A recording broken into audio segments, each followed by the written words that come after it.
یہاں سے آگے عباد الرحمان کی کوالٹیز ہیں اور ان کی صفات ہیں، ان سے ریلیٹڈ آیات ہیں، بہت ہی خوبصورت آیات ہیں، کیونکہ پیچھے رحمان کا ذکر آ رہا تھا۔ جیسے آیا نا کہ رحمان، اس کی شان تو کسی جاننے والے سے ہی پوچھو۔ اور پھر یہ ذکر آیا کہ جب لوگوں سے کہا جاتا ہے کہ رحمان کو سجدہ کرو تو کہتے ہیں کہ رحمان کون ہوتا ہے؟ تو یہاں پر اللہ سبحانہ و تعالیٰ نے اپنی اسی پہچان کے ساتھ اپنے خاص بندوں کی پہچان بتائی کہ رحمان تو اللہ سبحانہ و تعالیٰ کی ذات ہے، لیکن رحمان کے بندوں کی کیا پہچان ہے؟ یعنی یہ بہت خاص، بہت اس کے اسپیشل بندے ہیں جن کے اندر یہ خاص صفات اور کوالٹیز پائی جاتی ہیں۔ نکت آپ کچھ آیات کی پلیز تلاوت کر دیں، آ، آیت نمبر 67 تک۔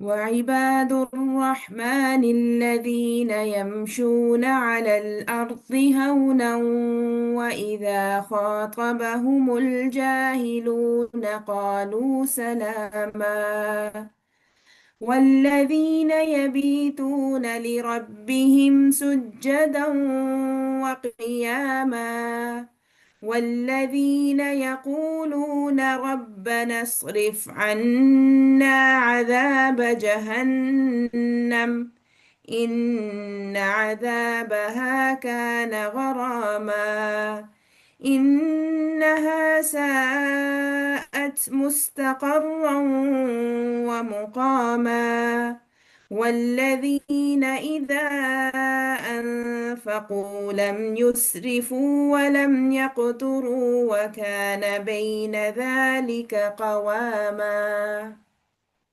رحمان کے اصلی بندے وہ ہیں جو زمین پر نرم چال چلتے ہیں اور جاہل ان کے منہ آئیں تو کہہ دیتے ہیں کہ تم کو سلام، جو اپنے رب کے حضور سجدے اور قیام میں راتیں گزارتے ہیں۔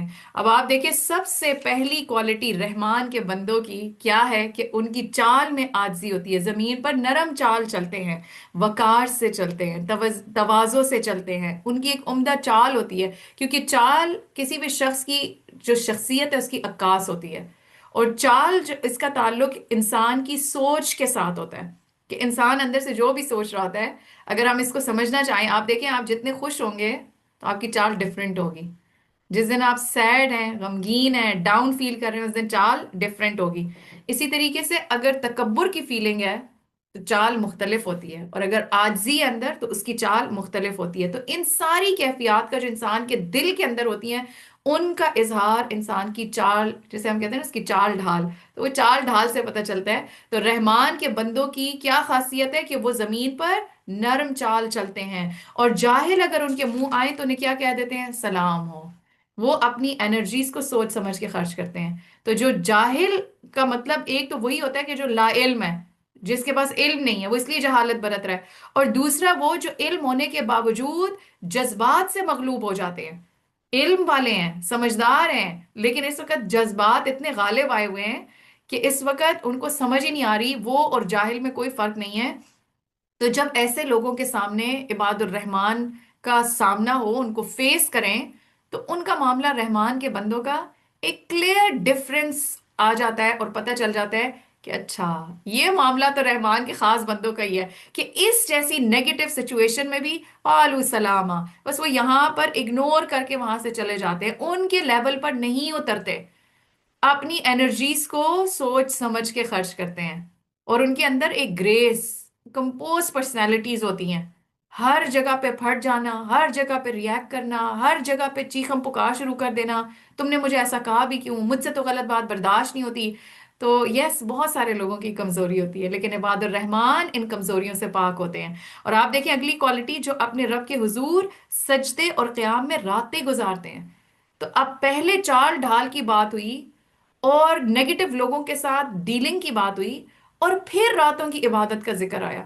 تو دن بھر جو ہماری ایکٹیویٹیز ہوتی ہیں، اس کا پھر ایک اثر ہماری عبادات کے اوپر ہوتا ہے، کیونکہ آپ دیکھیں جس طرح نیکیوں کی برکتیں انسان کو محسوس ہوتی ہیں نا، اسی طریقے سے جو گناہ ہوتے ہیں نا، ان کی ایک نحوست بھی ہوتی ہے، اور وہ اس کو امپیکٹ کر رہی ہوتی ہے، اس کے اوپر اثر انداز ہو رہی ہوتی ہے، نہ صرف اس پہ، اس کے پورے ماحول پہ اس کا اثر ہوتا ہے۔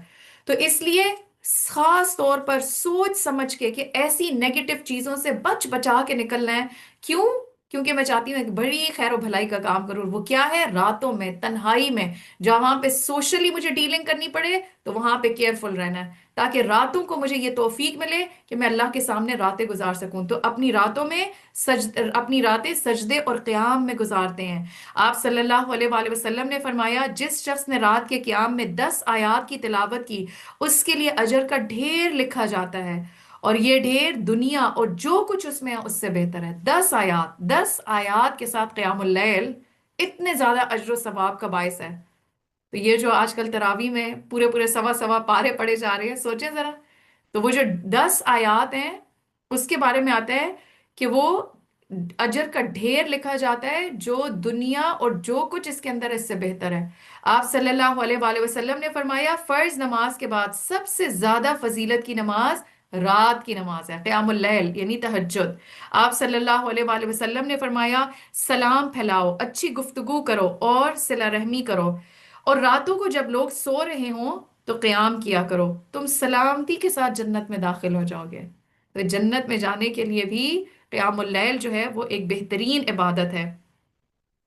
جو دعائیں کرتے ہیں کہ اے ہمارے رب جہنم کے عذاب سے ہم کو بچا لے، اس کا عذاب تو جان کا لاگو ہے، وہ تو بڑا ہی برا مستقر اور مقام ہے. اب آپ دیکھیں کہ ان ساری اچھی اچھی عادتوں کے باوجود اصل خوف، اصل غم رات کی ان تنہائیوں میں کس چیز کی فکر ہے؟ جہنم. اور اسی سے بچنے کی یہ دعائیں کرتے ہیں، اسی لیے تو اسپیشل ہے نا. ان کی ہر چیز اسپیشل ہے، دوسروں سے الگ ہے. جو خرچ کرتے ہیں تو نہ فضول خرچی کرتے ہیں اور نہ بخل، بلکہ ان کا خرچ دونوں انتہاؤں کے درمیان اعتدال پر قائم رہتا ہے. جو اللہ کے سوا کسی اور کو معبود نہیں پکارتے، اللہ کی حرام کی ہوئی کسی جان کو ناحق قتل نہیں کرتے اور نہ زنا کے مرتکب ہوتے ہیں. یہ کام جو کوئی کرے وہ اپنے گناہ کا بدلہ پائے گا. قیامت کے روز اس کو مکرر عذاب دیا جائے گا اور اسی میں وہ ہمیشہ ذلت کے ساتھ پڑا رہے گا، الا یہ کہ کوئی ان گناہوں کے بعد توبہ کر چکا ہو اور ایمان لا کر عمل صالح کرنے لگے. ایسے لوگوں کی برائیوں کو اللہ بھلائیوں سے بدل دے گا. سبحان اللہ. اتنے بڑے بڑے گناہ، شرک، قتل، زنا، اور یہ اللہ تعالیٰ کی بخشش اور رحمت کتنی وسیع ہے کہ اگر کوئی ان کو بھی توبہ کر کے ایمان لا کے عمل صالح کرے تو اللہ تعالیٰ برائیوں کو بھی اچھائیوں میں بدل دے گا. یعنی اگر یہ برائیوں والا پلڑا تھا اسی کو نیکیوں سے ریپلیس کر دیا جائے گا. سبحان اللہ. اللہ سبحانہ وتعالیٰ فرماتے ہیں ایسے لوگوں کی برائیوں کو اللہ بھلائیوں سے بدل دے گا اور وہ بڑا غفور اور رحیم ہے. جو شخص توبہ کر کے نیک عملی اختیار کرتا ہے وہ تو اللہ کی طرف پلٹ آتا ہے جیسا کہ پلٹنے کا حق ہے. اور رحمان کے بندے وہ ہیں جو جھوٹ کے گواہ نہیں بنتے، اور کسی لغو چیز پر سے ان کا گزر ہو جائے تو شریف آدمیوں کی طرح گزر جاتے ہیں. یعنی گندگی کے پاس سے جب گزرتے ہیں تو بچ بچاتے ہوئے شریفوں کی طرح وہاں سے چلے جاتے ہیں. تو اگر ان کی یہ شان ہے تو جو لوگ خود لغو بھی نہیں کرتے تو ان کی کتنی بڑی عظمت ہوگی نا. یہ تو جب گزرتے ہیں تو ایسے گزرتے ہیں، جو لوگ ان سے بچتے ہیں وہ اور بھی بہتر ہے، جنہیں اگر ان کے رب کی آیات سنا کر نصیحت کی جاتی ہے تو وہ اس پر اندھے اور بہرے بن کر نہیں رہ جاتے، یعنی اس کو سمجھنے کی بھی کوشش کرتے ہیں.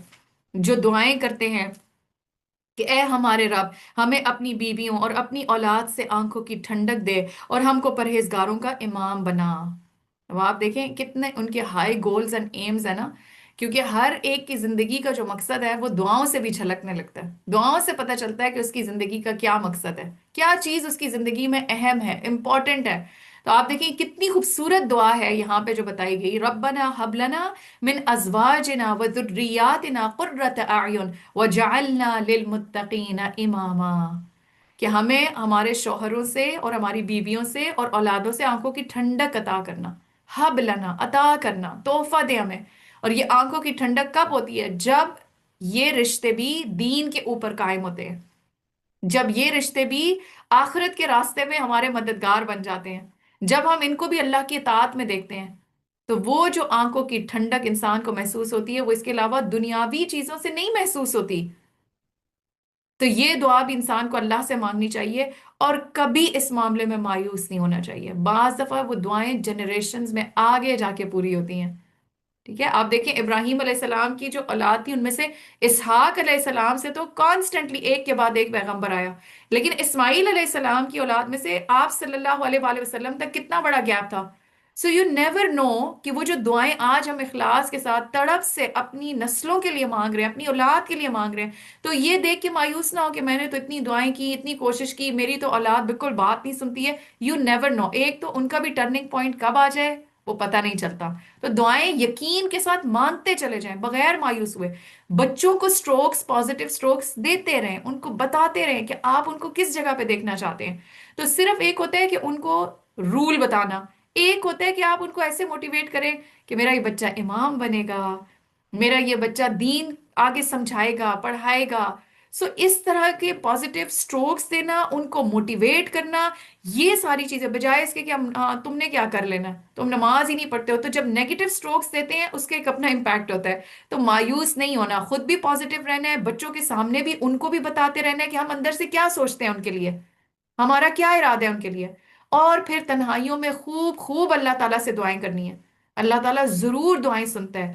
تو اس لیے وقتی طور پہ اگر اس کا اثر نہ بھی نظر آئے، یا یہ سوچیں اب تو میرے بچے میرے ہاتھ سے نکل گئے، میں تو اتنی لیٹ ہو گئی، اب تو وہ وقت میرے سے چلا گیا، مانگتے چلے جائیں. اس کے لیے کوئی دیر سویر نہیں ہوتی ہے. وہ جب دعائیں سننے پہ آتا ہے تو امپاسبل کو پاسبل کر کے دکھاتا ہے. اور آپ دیکھیں کہ اسلام میں یہ جو فیملی لائف ہے اور یہ جو فیملی سٹرکچر ہے، اس کی بھی بہت اہمیت ہے.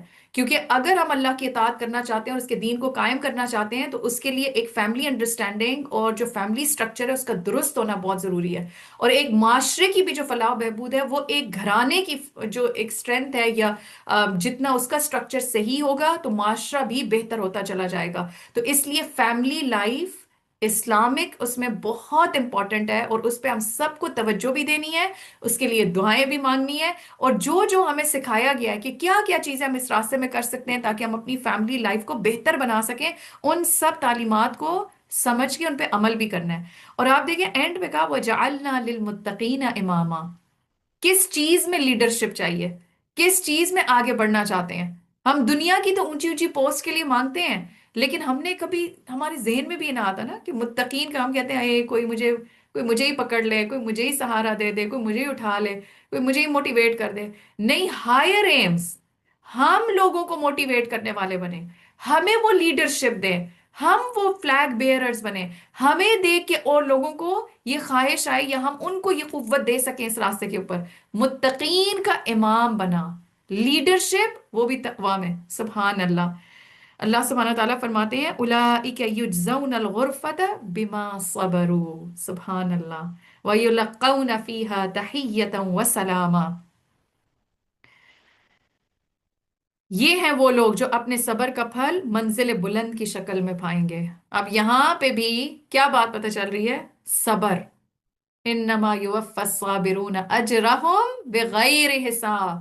کوئی بھی کام صبر کے بغیر پاسبل ہی نہیں ہے، تو اس کو ہر قیمت پہ اپنے اندر پیدا کرنا ہے. آداب اور تسلیمات سے ان کا استقبال ہوگا، وہ ہمیشہ ہمیشہ وہاں رہیں گے. کیا ہی اچھا ہے وہ مستقر اور وہ مقام.